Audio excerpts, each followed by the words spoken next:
जयपुर ने एक स्वर में किया तंबाकू से इनकार। फर्स्ट इंडिया ने छेड़ी कैंपेन। सरकारी गाइडलाइंस आज भी ताक पर।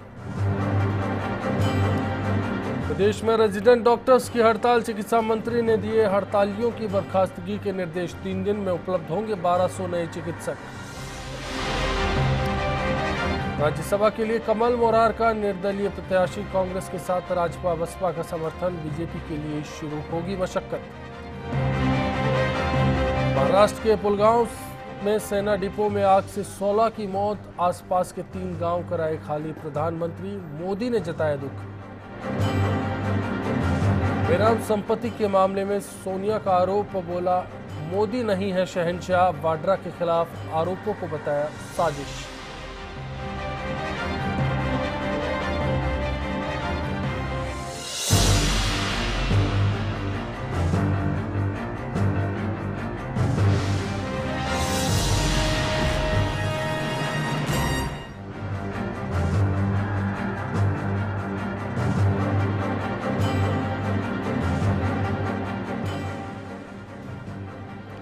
नमस्कार, मैं अश्विनी। दुनिया भर में आज का दिन तंबाकू निषेध दिवस के रूप में मनाया गया। इसके लिए जोर शोर के साथ सरकारी और गैर सरकारी स्तर पर कार्यक्रमों का आयोजन भी हुआ। हर बरस का ये दस्तूर आप और हम देखते आए हैं, लेकिन क्या वजह है कि नुकसान के अंदाजे के बावजूद इस धंधे पर लगाम आज तक नहीं लग सकी? क्या ऐसे हालात में ये मुमकिन हो सकता है कि कोई सरकार तंबाकू की बिक्री पर पूर्ण प्रतिबंध लगा सके, खासतौर पर तब जब एक आंकड़ा कहता है कि हर सेकंड में दुनिया के किसी कोने में एक शख्स की मौत की वजह तंबाकू होता है। फर्स्ट इंडिया ने तंबाकू के खिलाफ आज मुहिम का आगाज किया है। हम कहते हैं अब तंबाकू छोड़ें, तंबाकू भारत छोड़ो। आज बिग फाइट लाइव में सामाजिक सरोकारों से सराबोर इसी मुद्दे पर तफसील के साथ बात की जाएगी। साथ ही सामने होगा हर पहलू। जानेंगे आखिर कैसे तंबाकू पर लगाम कसी जाएगी। रुक ठहर सोच, कहाँ जा रहे हो तुम? आने वाले कल को क्या बता रहे हो तुम? फिक्र उड़ती है कैसे धुएं में, क्या यही सिखा रहे हो तुम? कश एक लेने से पहले काश ये सोच लेते तुम। रुक जा ठहर जा, रुक जा ठहर जा, रुक जा ठहर जा, रुक जा ठहर जा। चलिए इस रिपोर्ट को देखते हैं। तंबाकू को लेकर जो सूरत हाल आज राजस्थान में है उसे जरा समझने की कोशिश करते हैं कि आखिर दुनिया और देश में क्या चल रहा है और क्या वजह है राजस्थान में कि हम कहने लगे तंबाकू भारत छोड़ो। मैं जिंदगी का साथ निभाता चला गया,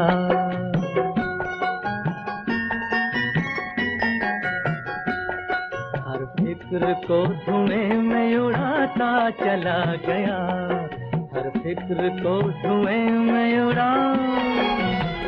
दुनिया आज विश्व तंबाकू निषेध दिवस मना रही है।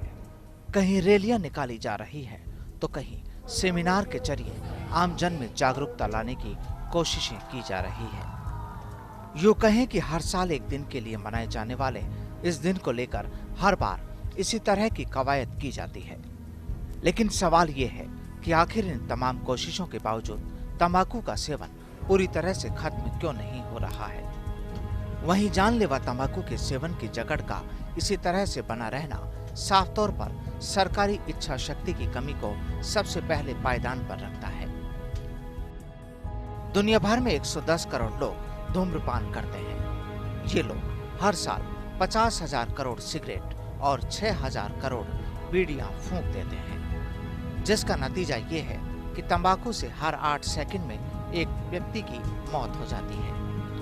बात देश के चौंकाने वाले आंकड़ों की करें तो भारत में 48% पुरुष और 20% महिलाएं तंबाकू का सेवन करते हैं। एक रिपोर्ट के मुताबिक भारत में प्रति घंटा 114 लोग और 24 घंटे में करीब 2,800 लोग तंबाकू और अन्य धूम्रपान उत्पादों के कारण दम तोड़ देते हैं। आंकड़ों के मुताबिक एक सिगरेट जिंदगी के 11 मिनट और पूरा पैकेट 3 घंटे 40 मिनट तक छीन लेता है। देश के साथ प्रदेश में भी कुछ ऐसे ही हालात हैं। तंबाकू सर्वेक्षण के अनुसार राजस्थान में 32% यानी करीब 1.5 करोड़ लोग किसी न किसी रूप में तंबाकू का सेवन करते हैं और इनमें से लाखों लोग तंबाकू से संबंधित रोगों के कारण अपनी जान गंवा देते हैं।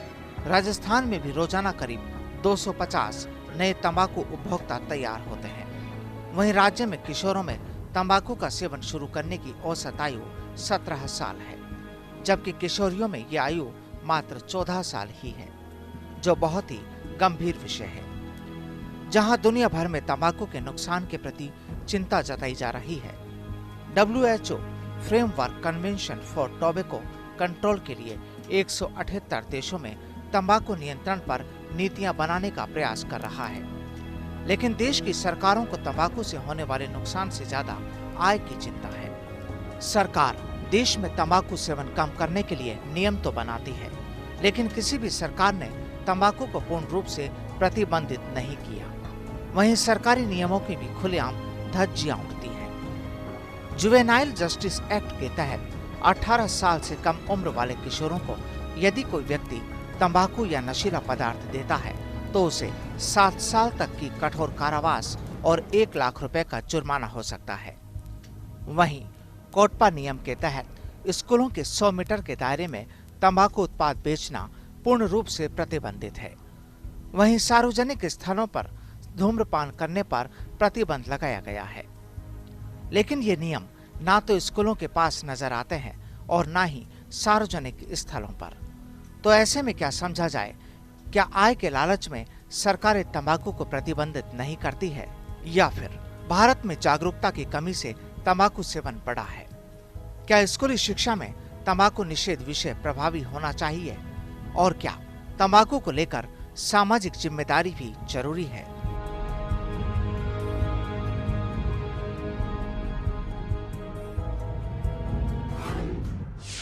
ऐसे हालात में एक सीधा सा सवाल है कि क्या तंबाकू पर पूर्ण प्रतिबंध लगना चाहिए?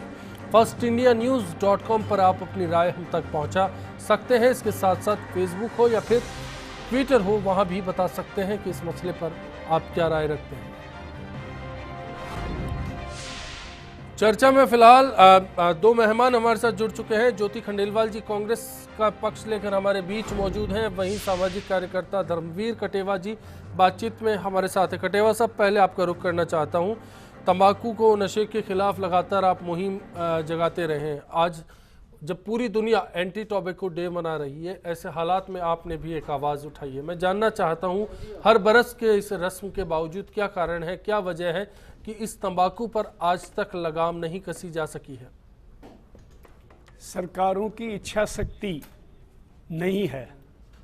बातें हैं लेकिन ख्याल कहीं मन में खोट है। नहीं तो ऐसे ही जहरीली नागिन तंबाकू को कब तक बहुत पहले कुचला जा सकता था। बार बार बातें होती हैं, बार बार राज्य सरकारें कहती हैं कि 1160 करोड़ रुपए राजस्थान की गरीब जनता का तंबाकू जनित बीमारियों से पीड़ित लोगों के लिए खर्च होता है। ना शराब रुकती है, ना तंबाकू रुकती है जी। कारण मानते हैं ये चीज़ें नहीं होंगी तो हमारा विकास नहीं होगा, चिकित्सालय नहीं बनेंगे, सड़कें नहीं बनेंगी, शौचालय नहीं बनेंगे, शिक्षा के क्षेत्र नहीं बनेंगे, नए स्कूल नहीं खुलेंगे। अरे भाई, इनमें कौन जाने वाला है? आप जवानी में जब मौत दे रहे हैं, तंबाकू जिनको डस रहा है और लगातार उस पर फैलाव की जगह आप उसको रोकने की बजाय ज़्यादा फैलाव कर रहे हैं, तो ऐसी स्थिति में किन के लिए सड़कें होंगी, किन के लिए हॉस्पिटल होंगे, किन के लिए स्कूल होंगे? 15 साल का युवा कैंसर से ग्रसित है, सारे हॉस्पिटलों में कैंसर की लाइन लगी है। केसर का दाना दाना विज्ञापन आप सरेआम। आपके मुताबिक ये जो अंकुश है नहीं हुआ, सरकार के प्रयास कहीं ना कहीं विफल रहे हैं। बीजेपी से निमिषा गौड़ जी हमारे साथ जुड़ चुके हैं और उससे पहले मैं ज्योति जी आपका भी रुख करना चाहता हूँ। एक सवाल कि निमिषा जी से मैं पूछना चाहूँ कि सरकार क्या कर रही है, उससे पहले कांग्रेस का राज रहा, क्या कुछ हुआ राजस्थान में? अश्विनी जी, सबसे पहली बात तो आज हम ये देखते हैं कि कैंसर जैसी बीमारी इस तरीके से हमारे पूरे समाज में आ चुकी है कि हर एक दूसरे तीसरे घर में हम सुन लेते हैं कि ये व्यक्ति कैंसर से पीड़ित है। और हम जानते हैं कैंसर का इलाज बहुत महंगा होता है, हर व्यक्ति उसे अफोर्ड नहीं कर पाता, और सबसे बड़ी बात है कि जान से हाथ धो बैठता है। और एक आम मध्यम वर्गीय परिवार की अगर हम बात करें तो वो पैसा और इंसान दोनों गंवा देता है इस बीमारी में। और हम सब जानते हैं इस बात को, ये साइंटिफिकली प्रूव्ड है कि तंबाकू का सेवन कैंसर का एक बहुत बड़ा कारण होता है। और जो तंबाकू सेवन करते हैं उनके तो शायद कोई कहें कि डेस्टिनी ही हो कि उनको कैंसर ना हो, अदरवाइज 90% लोगों को कैंसर का सामना करना ही करना पड़ता है। तो निश्चित रूप से मैं कटेवा जी की बात से सहमत हूँ कि सरकारों को बहुत ज़्यादा इस पर प्रतिबंध लगाने के बारे में, या जो प्रतिबंध लगे हुए हैं उनको इम्प्लीमेंट करने के बारे में बहुत सख्त रुख अपनाना चाहिए।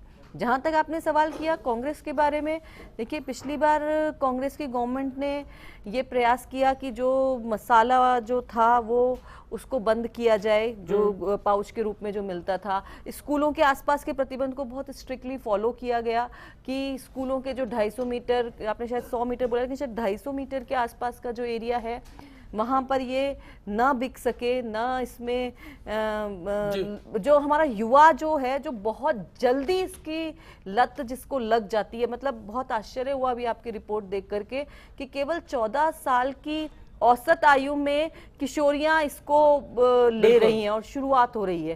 केवल 17 साल की आयु में युवा वर्ग इससे जो है इसको अवेलेबल हो पा रहा है। और आज हम देखते हैं कि स्कूलों की जो जनरल एज होती है वो 18 साल तक बच्चे स्कूल में पढ़ते हैं। यानी अगर उनको हम तस्वीर हम देख रहे हैं, बिल्कुल ज्योति जी हम देख रहे हैं, और ऐसे सूरत हाल के लिए जिम्मेदार किसे माना जाए।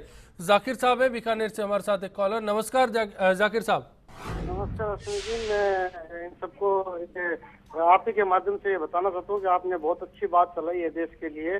और मैं अश्विनी जी आपको भी याद देना चाहूंगा, आपने एक समाज सेवा पहले भी चालू की थी, पॉलीथीन मुक्त भारत। मतलब पॉलीथीन भारत क्या राजस्थान से भी नहीं हुआ, और राजस्थान क्या हमारे बीकानेर, जयपुर, जोधपुर कहीं से भी नहीं हुआ, और ना कभी भविष्य में होगा।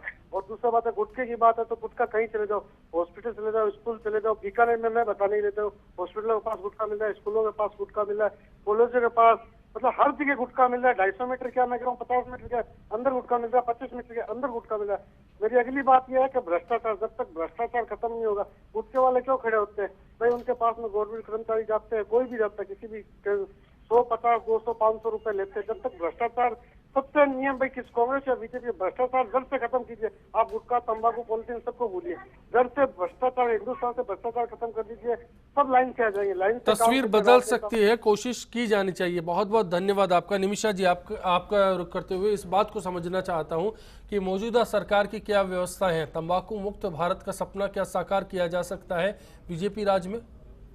बिल्कुल अश्विनी जी, हम चौतरफा प्रयासों से हम प्रयासरत हैं कि हम इस तंबाकू को बिल्कुल ना सिर्फ इसको समाज की कुरीति को समाज के सहयोग से समाप्त करें, अपितु प्रशासन के माध्यम से इसको लेकर के जो कानून बनाया है उसके क्रियान्वयन में कठोरता से लागू करें।